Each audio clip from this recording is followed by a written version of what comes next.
Hey everyone, this is Renee Frey from Talent Q, and you're listening to the Conscious Professional Podcast.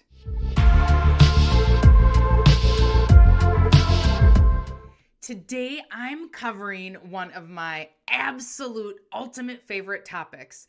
Some of you are going to think I'm crazy because I geek out over this. And the reason I do is if you learn to have an awareness of it, it will quite literally change your life. And I'm not talking small change in your life. Your life will never be the same again. You will have massive positive change in your life. So I'm sure you're all dying to know what I'm going to be geeking out over today. Today, we're talking about limiting beliefs. The funny part is that I'm betting at least 50% of you listening to this episode right now have no idea what that is. Yes, you know what a belief is, and you can put the pieces together, but you probably have no idea how big of an effect these beliefs have in your life and how they're running in the background of all your decisions without even realizing it. So I'm going to fill you in and help you become a little bit more aware of them and how you can tackle them head on. In my opinion, this is one of the most important things you learn about in your lifetime. I know it was for me. Having an understanding of what limiting beliefs are and how to change them. And I'm talking permanent change where these limiting beliefs take a hike right out of your mind. Having a new awareness of all the possibilities. Consciously realizing all the crap in your mind, your thoughts that are holding you back. This topic is so dear to my heart, and I feel that they're just as important as learning how to walk. This is how important I feel, truly understanding not just limiting beliefs, what they are, but knowing how to discover yours and knowing how to banish them from your life for good. So first, we have to segregate out what beliefs are. Then we'll talk specifically about limiting beliefs. I'm going to get technical here. A belief is a mental attitude or conviction that something is true, real, or valid, even if there isn't concrete evidence to prove it or to support it. Beliefs are a huge range of ideas and opinions which all influence our thoughts, feelings, and behaviors.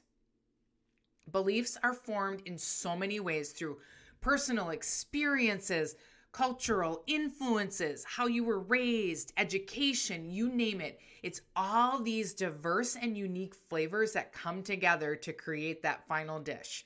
Just like a chef combining different ingredients to make a dish. Our beliefs are shaped by a mixture of these influences, which ultimately result in how we see the world. Beliefs are both conscious and subconscious, and the subconscious ones are the trickiest ones to figure out.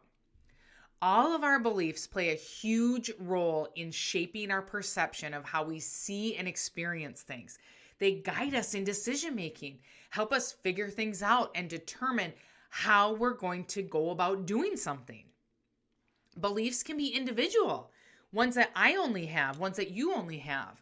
Or they can be shared in groups like religious beliefs, scientific beliefs, and political beliefs. And beliefs come in different intensities too. They vary in terms of strength and degree of certainty. Some of the beliefs we have are super ingrained in our minds and are really stubborn to change. Others are more flexible and open to change based on new information or experiences that we have. One strong belief I had was, I don't like beets.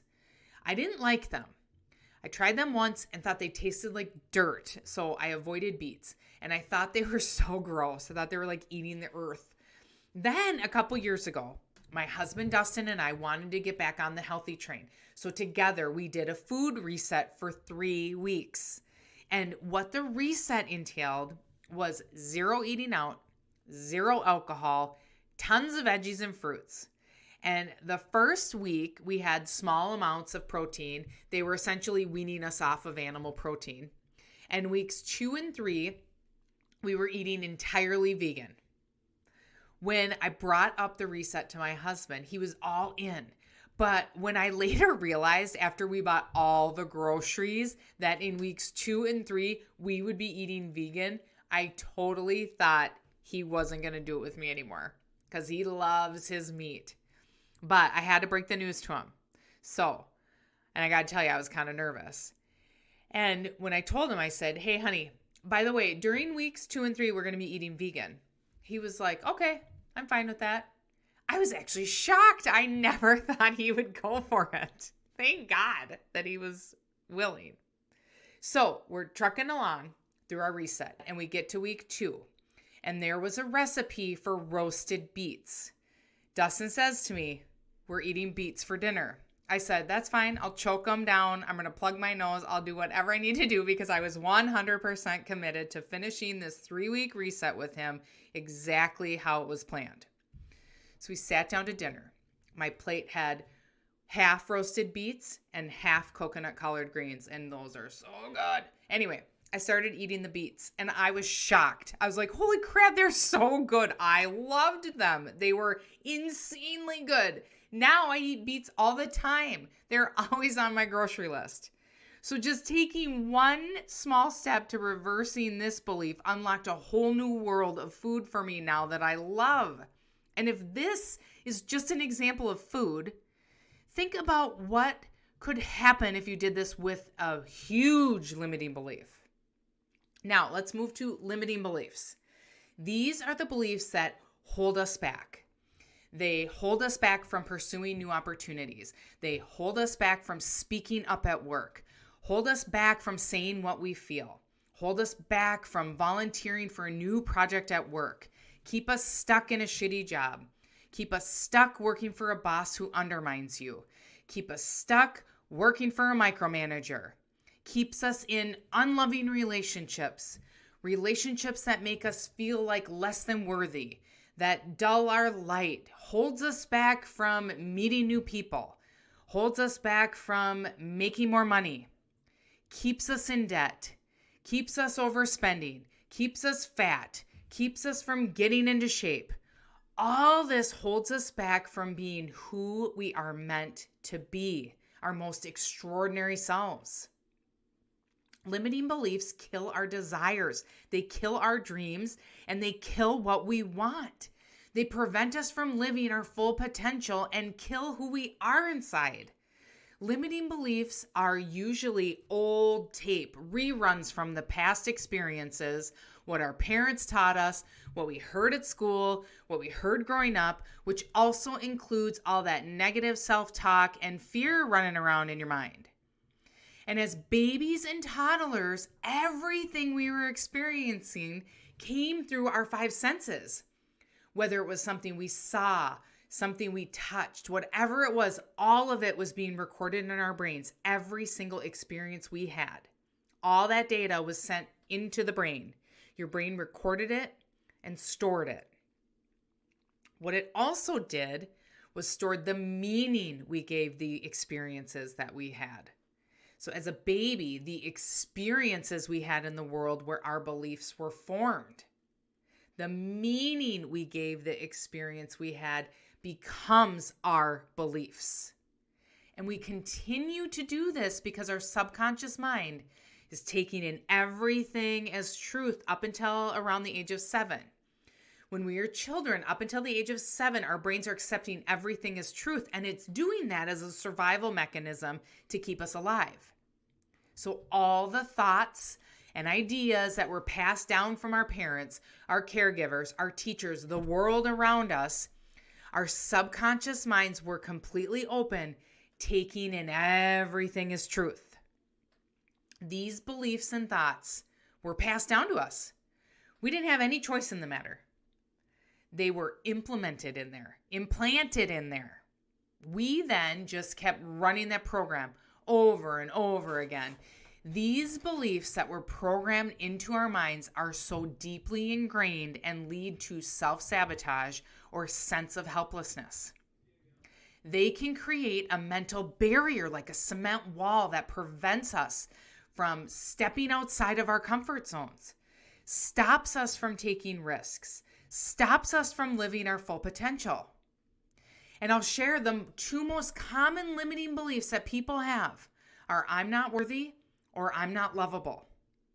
And I'll share some other limiting beliefs too that you might be able to relate to. I'm not good enough. I'll never succeed. I'm not good with money. I'm too old. I'm not smart enough. I'm destined to fail. You get the point. But you're not alone. If these are hitting for you, these are very, very common. Now, my biggest limiting belief I had was I'm not worthy. And this came from my alcoholic father who lived with us but wasn't present at all in my life. He paid very little attention to me. Didn't attend my sporting events, didn't attend any of my graduations, didn't even attend my wedding. Now, I don't share this to make you feel bad for me.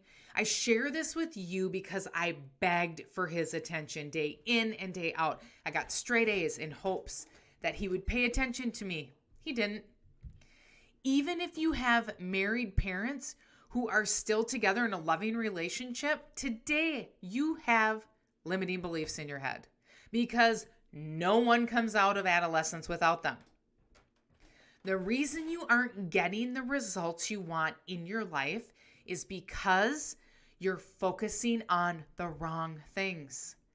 Most people who aren't getting the results that they want in life are focused on actions and results.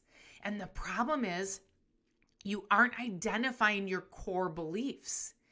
These are what we believe about ourselves, what we believe about others, what we believe about the experience we are having. So you get the gym membership, you buy the workout clothes, the gym shoes, you grocery shop for healthy food. But if you believe you don't have the time to work out, well then your thoughts aren't going to be in alignment with that. You'll feel defeated and frustrated.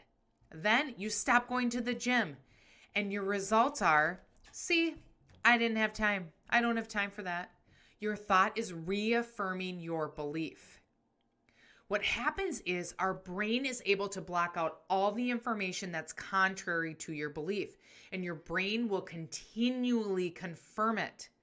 So if your parents split up when you were a kid, in your mind, you remembered that experience. So that might bleed into when you're an adult and having relationships. You may think, relationships never work. You believe this because your parents split up when you were a kid. The brain is focused on the evidence to support its assumption and filtering out anything else otherwise. You are able to think differently than what you believe. You are unable to. So let me repeat that. You are unable to think differently than what you believe. Whatever you believe, you think. What you think determines your feelings. How you feel determines your actions. Your actions over time become habits, and habits determine the quality and outcome of your life. And I know I've covered these 5 keys to unlock your mental vault. I covered a lot because they show up in everything. And the more you hear them, the more you'll start to understand them, the more you'll remember them and start seeing how they show up in your life. So back to the gym example. You get the gym membership. You push yourself to go every single day, even on the days you don't feel like it. And slowly you start to see that gym routine being a part of your everyday habits. When you push through and have consistency, it becomes a habit. You do it without complaining, without resistance. You just keep doing it because you've made it a habit. Then you start to plan healthy meals and eat healthy. You start to plan your evening and morning routines around it. That consistent set of actions to get yourself to the gym will create the habit all on its own. Our beliefs create our life because what we believe we think. Our entire life experience is based on our beliefs. That's at the top of the funnel. So if you're not getting the results you want in life, you have to peel back that onion layer after layer and find out what your belief is about that specific area that you're not achieving in, because it all starts with the belief. The good news is you get to determine your beliefs, because you can control your thoughts, you can control your emotions, you can control your actions, and you can get the results you want. So how do we go about identifying our limiting beliefs and showing them the door? There is a lot involved in this, and I'll give you a quick crash course right now. And I'm sharing enough info that you can take it away and become more aware of it. But please know, some of these concepts can take years and years to master. Ultimately, when you break it down, beliefs are decisions. And guess what? You can make a new decision at any time. One of our greatest powers as a human being is our power to choose. You get to choose to believe something or not. First and foremost is having an awareness of your limiting belief. You have to identify your limiting belief before you can take action on getting rid of it. And I strongly recommend writing them down. Write down your limiting belief on a piece of paper. Once you have the awareness of it, the next step is to take a limiting belief and change it and make it an empowered decision. So what the heck does that mean? If your limiting belief is, I'm not good enough, you can quickly reframe that to the positive opposite. Just turn it into a positive statement, which would be, I am good enough. Super simple. That's the simple kindergarten method, and I highly recommend you start here with any limiting belief. Next, I want you to go further and deeper. I want you to get to is a statement that you create that makes you feel empowered.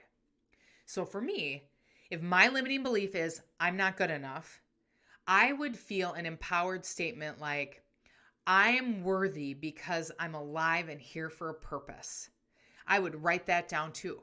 And that statement really resonates with me. I feel empowered. I feel invigorated when I say that. So keep playing around with your empowered statement until it feels good to you. And oftentimes I physically feel a warm sensation in my belly when I know I've nailed it. If you keep noticing the moment your limiting belief pops up, you can say inside your mind, that's not true, and repeat your new empowered belief. And you do this over and over and over and over again. And eventually you will believe your new empowered belief and your life will begin to change. Now, you may be thinking, shit, Renee, I have like 5 million limiting beliefs. Well, hey, I'm right there with you. I did in the past too.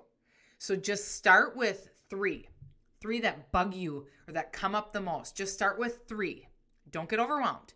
Once you truly believe your empowered belief, you can ditch that one and then work on another limiting belief that you have. I've worked on this for decades and I still have limiting beliefs that I'm working on, even to this day. The good news is once you get started with this practice, it will be with you forever. So the key points from today's episode are how limiting beliefs are killing your dreams, how to understand the connection between your thought and beliefs, how to identify your limiting beliefs and show them the damn door. Thanks so much for listening, everyone. Share this episode and go make one change to be better than you were yesterday. Live your life with intention. I believe in you. I'm on a mission to help as many people as possible. So if you would, please leave a 5-star review. See you next week. Cheers, everyone.